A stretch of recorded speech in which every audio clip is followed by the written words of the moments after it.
Chromebook does come with a battery saver mode that is very useful to preserve power and make the process more efficient. And at the end of the day, you should be able to get extra 1, 2, or maybe even 3 hours of usage.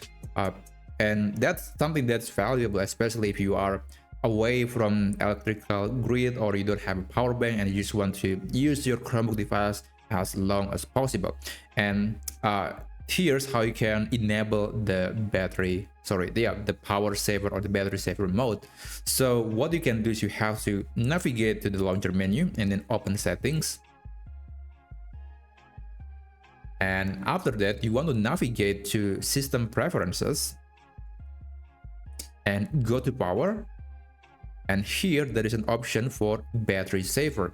So before we activate this mode, please keep in mind that there are going to be some activities or some features limited or maybe stop completely in your Chromebook device. For example, the background activity and visual effects may be reduced, and also notifications are not going to be updated as often as it used to. And generally speaking, you might feel slightly less fluid performance, which I think it's okay as long as the battery actually becoming more efficient. But overall, this is maybe a feature that you only want to enable once you really need an extra hour or 2 hours of usage time of your Chromebook. But anyway, I'm going to enable this option. And what's going to happen, you will actually notice that the screen brightness got reduced by a little bit. You won't see that on this video because that thing was changed in the hardware. But when you enable this feature, you will see that the screen brightness will be reduced. But don't worry, you can always go back and then increase the brightness again. So it's just a recommended level according to this battery saver feature.